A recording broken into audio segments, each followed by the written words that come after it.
So, good morning. Today is Friday, May 16th. Bright and early in the morning. It's about 6:30 right now. I'm finna start getting ready for work, but first I'm gonna cook something. Some days I cook like eggs in the morning, other days I don't, but I'm trying to get on that consistent schedule of cooking at least breakfast every single day. But sometimes it do be hard, and I know come next week it's gonna be much more difficult because of the time I have work. But I digress. I'm about to cook some eggs now. After that, really just get ready. Yeah, that's pretty much it. I slept pretty well. I'm not gonna say I had a bad dream, but I had a little bit of an unfortunate dream. Thinking about certain people, thinking about certain women that I don't necessarily would like to dream about, but it happens, man. It happens, man. The mind is a crazy thing, and there's a lot of interpretation. I feel like there's a lot of studies out there about like dreams and what they mean, how some dreams mean this, some dreams mean that, but it's very hard. Dreams are very hard to interpret. I feel like some are somewhat straightforward, some are straightforward, and I've actually had like some of my dreams come true, like a little bit of a deja vu moment, or a little bit of like, yo, bro, I dreamed of this. I remember one time, this was back in high school, but I dreamed that me and this girl that I liked walked to the deli, because there was a deli right by my school that you could walk to. So I had a dream that me and this girl like walked to the deli, and walked to the deli, walked back and stuff like that, and it actually happened. Now, mind you, I did walk to the deli by myself first, but I was walking back and I saw her walking towards me, and I was like, yo, there ain't no way. So I was like, I was like, yo, where you going? She was like, yo, I'm going to the deli. I'm like, yo, I'll come with you. She was like, all right, cool. And then I walked with her to the deli and walked back. I was like, yo, I literally dreamt about this like last night. So it was my dreams. They weren't horrible. They were kind of like two separate dreams. One of them I wouldn't have minded coming true, but the other one I was like, oh man, hurt a little bit, but it's what it is. Also, at the end of the day, it's a dream, so it ain't real. So you don't really gotta worry about it like that. So it ain't real. So it'll be alright. Today's gonna be a good day. I got work. I gotta be there at 9. So plan is to be there on time. While I'm at work, cause there'd be some downtime, but also just while scanning patients, like you could just be on your phone. Like, not necessarily like talking. I mean, you could, but you're not really supposed to. But like, typically if you're scanning a patient, because the scans take a while, people be texting on their phone and stuff like that, looking at videos. And yesterday I kind of got caught in this rabbit hole, which is now my YouTube feed is filled with it. But Machiavelli, to my knowledge, he was like a prince and a politician, but he's famous for his almost ruthlessness on some gain power by any means necessary. You can gain power through manipulation, never seem strong, rule through fear, not love, those type of principles. And I'm familiar with his work from Robert Griffin. Wow. I'm familiar with his work from Robert Greene. He talks a decent amount of him, especially in the Laws of Power. But I don't know. I came across the psychology page that talked that it was like his principles, and then all of a sudden I got caught in a rabbit hole. But like to give you like some idea, like be emotionless, how to control everything. It's stuff like that. Let me see. Charisma is a weapon. How to build a mind so strong that it scares people. How to become untouchable. Lessons from Machiavelli. It's stuff like that. Feel nothing, control everything. And I watched one video. Crazy enough, I watched one video that wasn't even from Machiavelli. It might be from Carl Jung, but they're kind of in that same boat. So after that, I started looking at Machiavelli, and I ain't gonna lie, some of his stuff is extreme, And knowing myself, like, I ain't gonna be that ruthless, but I would like to start to implement a couple of Machiavelli principles. And I feel like I actually used to when I was reading the 48 Laws of Power, like when I was like kind of deep in it, when I was deep in the art of seduction, like when I talk about deep in it, I'm talking about I'm reading or listening to the books on a daily basis, like it's music. At one point, it was like that. And when I was like that, I felt like I definitely picked up a couple of Machiavelli principles and I was using them for my life. And during that moment, I felt like it deemed me well. I didn't do nobody wrong because, it's funny because Machiavelli is almost like have no morals in a way. But that's hard for me to do. It's hard for me to have no morals. That's kind of crazy. Yeah, you could say that's kind of crazy. But for me personally, it's just like not who I am to the core. So I still got to have some type of morals and principles that, I stand on. But I definitely did use some of his principles, and they work. They definitely work. They could definitely be looked at as manipulative. And he even talks about manipulating people. They could definitely be looked at as a negative, but I guess because everybody can rationalize what they believe in. There's always a rationalization behind it. So how he was rationalizing it was like, yo, listen, this is not for evil, but this is just to make sure you're okay. People are going to use you. People are going to try to hurt you. People are going to, walk all over you. So, use these principles. And some of it too, and I don't know if I'm going to change my thinking to this, but maybe I will. But he was basically saying, like,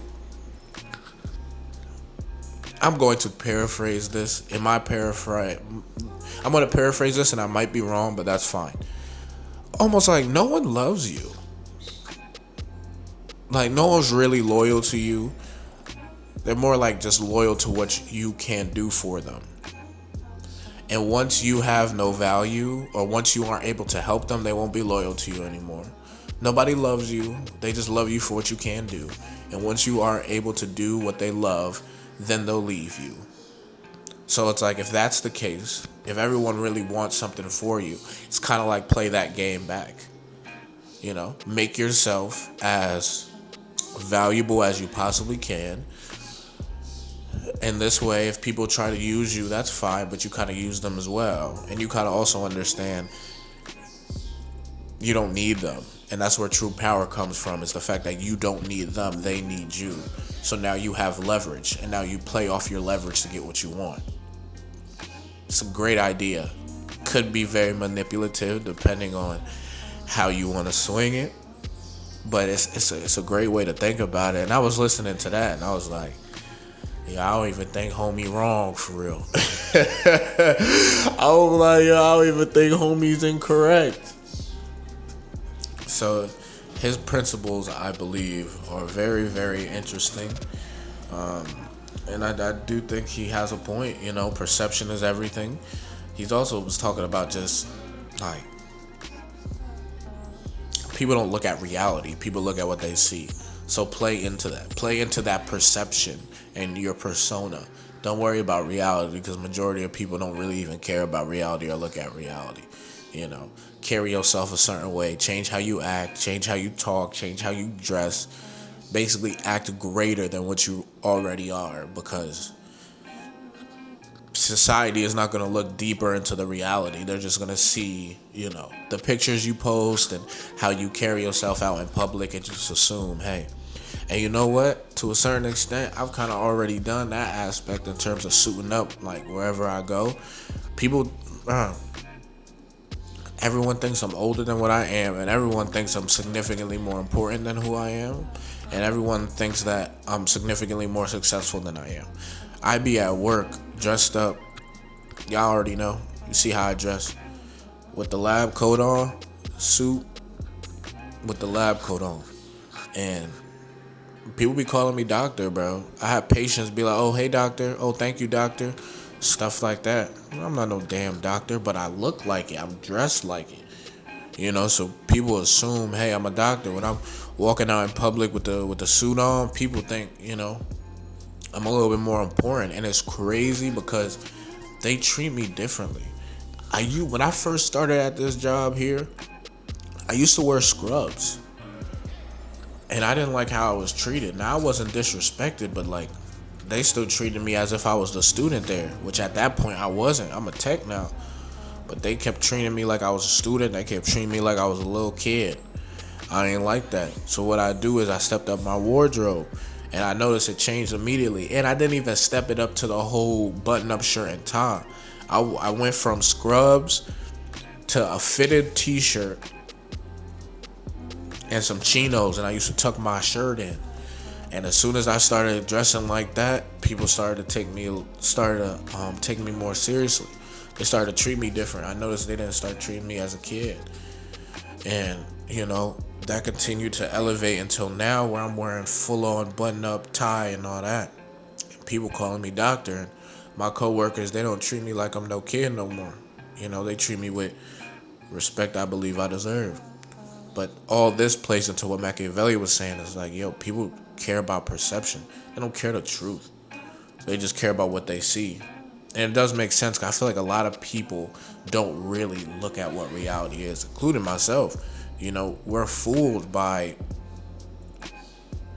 the appearances. We're fooled by what we just see with the naked eye, instead of actually trying to observe and dive deeper into what this might mean. Why did someone do this? Why does someone say that? Why do they act this way? Instead of looking at what they wear, how they dress, look at what they're doing and their actions throughout the day and stuff like that. That's really going to give you more of a true idea of what reality is and who somebody is. But we don't do that. We don't take the time to actually do that. So I've kind of been getting into him. It's literally just been one day. Like I said, I watched one psychology video in the morning, and then the rest of the day I was kind of in a rabbit hole. And now I wake up this morning, I'm about to start cooking. I like to listen to YouTube or watch YouTube while I cook or whatever. And half of my videos are all like Machiavelli, Carl Jung, psychology. And I'm like, damn, algorithm flip, man. Oh, man. But, yeah, that's my little morning rant. Right now, I'm finna cook, eat my little breakfast, take a shower, get dressed, get ready to go, ready to start the day. It's gonna be a great day at work. You know what I'm saying? Happy Friday, baby. Happy Friday. Let's go get it.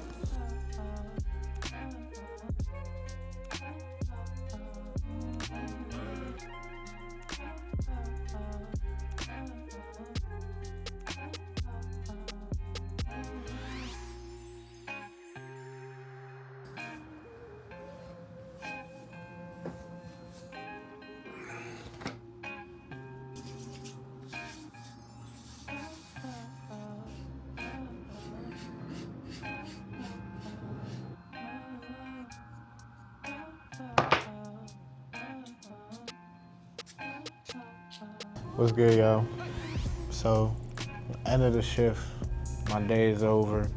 I'm finna clock out in the next 5 minutes. Like, my day is done. It's been a solid day today. I can't complain too much. I'm gonna be honest, I ain't really talked much today. I didn't really say much. Obviously, I interact with my coworkers and the patients, of course, but today was honestly one of them days where I ain't really talk unless talked to. I didn't really say much, and I do that from time to time. Some days I don't really feel like talking much, so I don't talk too much. And also, to kind of go off of what I was talking about earlier with the whole Machiavelli principles and tactics, that's like one of his tactics is, say less than necessary, don't talk too much. Silence can create power, and I wasn't necessarily trying to create power today at work or trying to, I wasn't trying to one up my boss or make it seem like I'm extra mysterious today or any of that.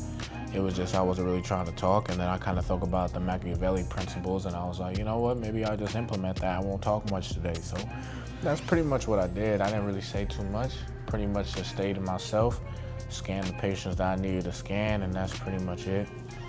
Overall it was cool. I ain't gonna lie, and I feel like this sometimes at work, and this is probably more of a mental thing, but I don't know, some days, majority of the time when I come to work, like, it's great. Like, I fit in well. But there's some days where, and maybe it's because I didn't talk much today, or I was kind of in a separate room. Like, the room that I was working in today is kind of in the cut. So sometimes people will kind of forget about you back there. But every once in a while, I'll come to work and feel like I don't fit in. Like, just something. It's hard to put my finger on it, but there be some days I'll come into work and I just feel like the outsider. Like, everyone else is like talking and keying, and I'm kind of just like not a part of it, And maybe some of it had to do with my actions today. Maybe some of it had to do with me not talking much. Maybe some of it had to do with me being in the specific room where I'm kind of in the cut, But this happens every once in a while. It's not always, but every once in a while, I'll have a day, every couple weeks, I'll have a day where I'm like, I just feel like I don't fit in. Like, everyone's kind of a part of the joke but me, or something like that. I don't know. I have felt like this before. It is what it is, I try not to let it bother me a little bit. I try pretty much just to eat it and keep it pushing, It's what it is. There's not much you really can do about it. Because also, I'm not going to force my way into the conversation. That's just not who I am. I'm not going to force my way and be like, yo, I got to be a part of it. I got to be a part of the joke. Nah, I don't got to be a part of the joke. It's fine. It's okay. I don't really take no personal, I ain't now going after my coworkers because I wasn't a part of the joke. No, it's not like that at all. Just being me, I just know myself, like, cool, if I'm a part of the joke, great. If I'm part of the conversation, great. But if I'm not, I just stay to myself. I don't really talk. But some of it could have been because of me today, because I ain't gonna lie, I wasn't really talking much today. Pretty much just to myself, I had some work to take care of, so pretty much, did that. I ain't gonna lie, there was a portion of the day where I did wish I had a little bit more help. It was a patient was having like seizure-esque activity, and they ended up calling a code on her, but it wasn't in our department, it was outside our department. But in our department, she was kind of difficult, was having seizure-esque type of activity, and I wish I had a little bit more backup, a little more support during that. You know what I'm saying? Because when a patient's flipping out, man, and during this time, like, this is an anesthesia case. So there's a lot of going on because the patient had to go through anesthesia. The patient is under the sleep. The patient is asleep. The doctor's there monitoring them, making sure the vitals are right. So he got to be in there. Like, there's a lot of moving parts that have to go right. So I ain't gonna lie. I've done many anesthesia cases alone. Like, there's nothing wrong with doing an anesthesia case alone. You probably should have someone with you that's another tech outside the doctor. But I've done them plenty times alone, been doing this for years now, it's what it is. But I ain't gonna lie, like, when you have days like today when the patient wakes up and they kicking and flailing and a little bit more difficult, times like this, I'm like, I understand y'all over there, and they were working as well, but I'm like, yo, they ain't one of y'all gotta be free to try to, I mean? It is what it is, though. You take it on the chin, and eventually I ended up going over there and asking them for help because I needed help with the slide and stuff like that. So they actually got to see a little bit of the seizure activity that was happening within the patient, but kind of wish they were there from the beginning. But at the end of the day, the patient ended up getting back to their bed safely, got back to the floor that they needed to go to safely. By the time they left the department, they ended up deciding that to call the rapid and stuff like that. So, hey man, it is what it is. It's a part of the job. Like I was saying earlier, like, it's a part of the job. You take it. You take the good with the bad. And unfortunately, there are gonna be times where you ain't really gonna have the support you want. You ain't gonna have the support you need, but you gotta figure it out yourself. I take care of business. Like, I can't sit there and not do what I have to do, regardless of if I have the support or not. I need to take care of the business. So I was able to do so, and overall, it's been a great day. I can't complain. I just finished my last patient not too long ago. Like, literally finished her, cleaned the room, then ended up coming up here. And like I said, now it's time for me to clock out. So It was a good day today. It was a good day today. Can't complain too much. Blessed to be in this position. Blessed to have this job. I'm grateful overall, and they're not driving me crazy. Come next week, I'm working on Monday, which is a little different. But I picked up some extra shifts here. Might as well make some more money. And if I'm not gonna pick up extra shifts at the other spot, I might as well pick it up here when I can. Make most of the opportunity. So it'll be a good day. I mean, it'll be a good day come Monday for sure. Always try to be positive, keep your head up. But yeah, that's pretty much it. It's the end of the rant. Finna go home now. Probably play some Madden like usual, and then go to bed. And that's it, man. Call it a day. So, thank you for watching. Appreciate you, Brody. Keep your head up, man. I love you. Keep pushing, man. Peace.